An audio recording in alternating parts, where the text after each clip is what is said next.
All right, so this is it. This is part two. This is it. I don't know. Sometimes I'm just over dramatic, sometimes altogether. So if you're stumbling across this video is a part of a three-part series of videos where I say person because these are the listeners of my podcast, and we're doing a special giveaway where I review three movies of those listeners' choice, and I talk about these movies. The first one was the classic Forrest Gump. The second one is the classic True Romance. And the third one is the After Party.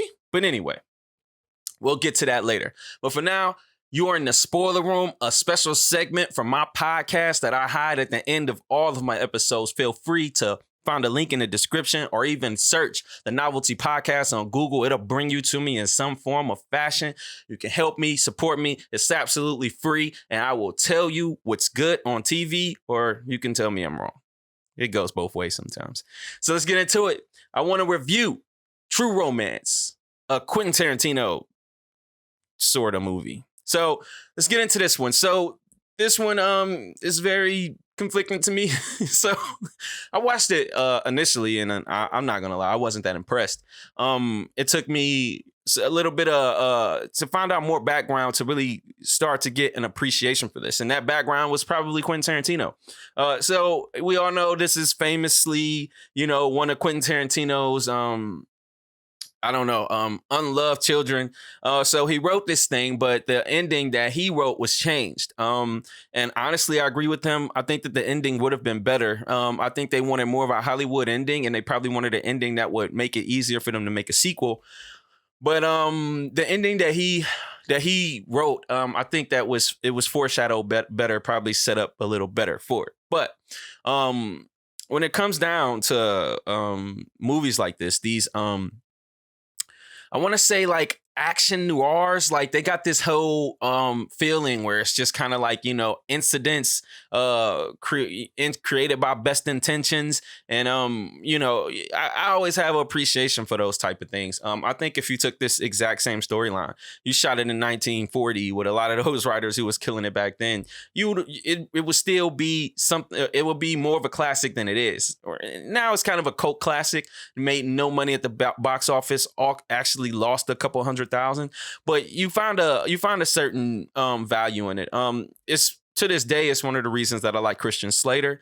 Is it Slater or Slayer? It's funny to this day.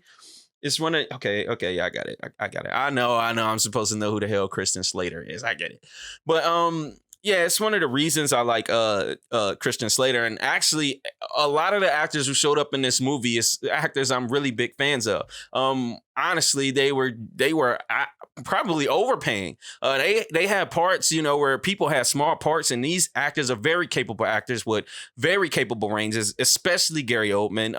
I thought that he was a little cartoonish in this one, but Gary Oldman got this thing, man, where he can pull off something cartoonish. He's always a little bit over the top. I think he's somebody who, I think he's the best over actor that we have in Hollywood. And I know that sounds crazy, but I think he really is. I enjoyed basically the cameo from Brad Pitt.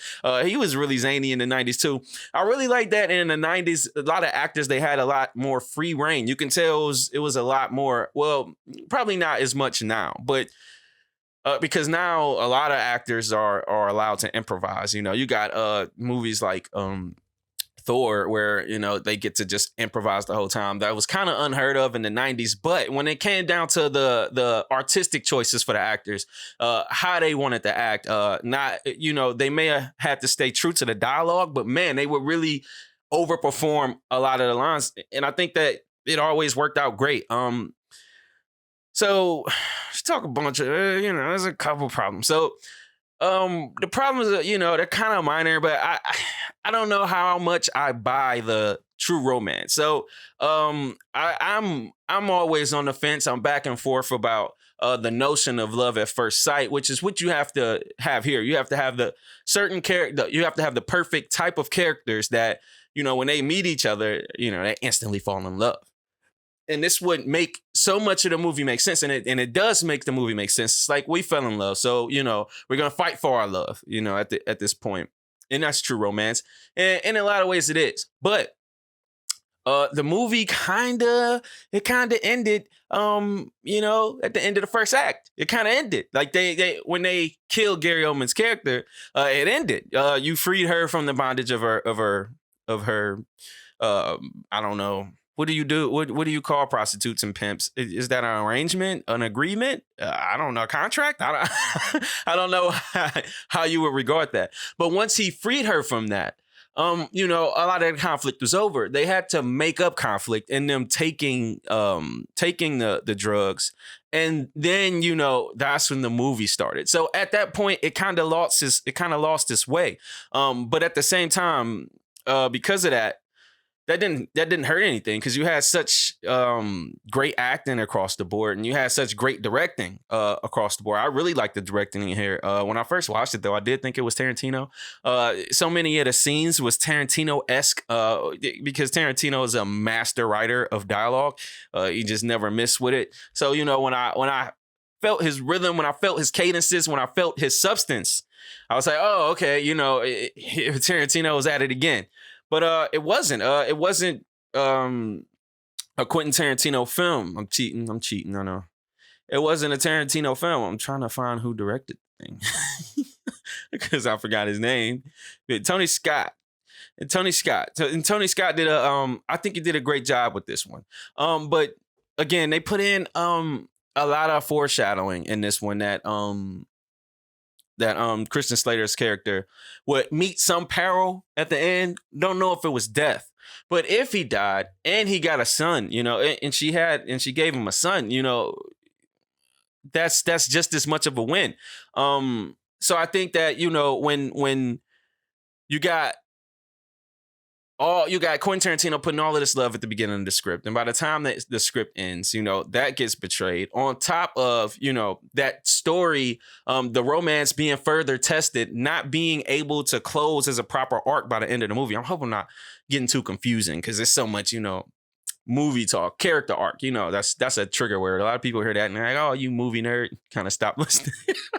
But yeah, I think that those things kind of would kind of give it focal issues at times. But again, I'm probably getting redundant here, because no matter what I try to come at this movie with, when it comes down to what is lacking, it does come full circle. It does, and I say full circle because it is a complete story. After they start the new story, it is a complete story. Everything happens that, get these people in the room. Everything happened that get the cops in the room, to get that Mexican standoff going. Everything happens there. And I remember earlier I mentioned this thing could have been a film noir. By the time it ends, it could be a Western, because it just switches tones to that degree. But I think that when they rebooted what this movie was about, it changed to kind of a pursuit movie, kind of a escape movie, I think that the way they closed it out, it made sense. So, no matter how you flip this, it's not a bad movie, but I do question its cult status a little bit, if that make any sense. But so I evaluate this. If you didn't see my last video, I'll run it down again. The way I evaluate these things is I evaluate them in a lot of ways. But what I like to do is I like to see between the critics and the audience, which one am I closer to? And this is going to be an easy one, because the critics have this thing sitting at a 92% certified fresh. On my last review, I said Forrest Gump was certified fresh. It's not certified fresh. I sort of made it up, but it's at certified fresh. And but for this one, it's really certified fresh. And the audience gave it a 93%, and it has more than 192,000 votes. So it's the truest 90% you've ever seen. Jesus. So, but for me, by default, I have to go with the critics on this one. I rate this thing closer to an 88, maybe an 85. I thought every time it was kind of lacking something, it would recover. It would recover well, and it would recover definitely. I mean, I think it could only sink so much with some of the great performances that you had in this movie. So, I don't think that this is recommended for everybody. Honestly, I don't think this is for the casual moviegoer. What I do think is that this is a must-watch for anybody who wants to be a screenwriter, anybody who wants to be a director, and anybody who wants to be an actor. Any of those people should watch this movie. If you think about how Quentin Tarantino learned how to write, he learned how to write by watching writing and reading writing. And he watched so many damn movies that, he came up with a formula and a format, and he came up with a style that ended up his own, even though it came from a bunch of different other styles. This is something, this is why, Quentin Tarantino is such a big deal in the Hollywood circle. So if you ever want to just see, a clinic, just a lesson in how you do these things, then hey, True Romance is highly recommended. But, if you really looking for, if you're looking for something different, something a little more commercial or something a little more safer, something a little more tethered, then, this probably wouldn't be the first thing I have you rush to go and see. But True Romance is definitely a good movie. Like I say, I question its cult status. Didn't make any money commercially, but it's here and it deserves to be at least close to where it is. So, there you go.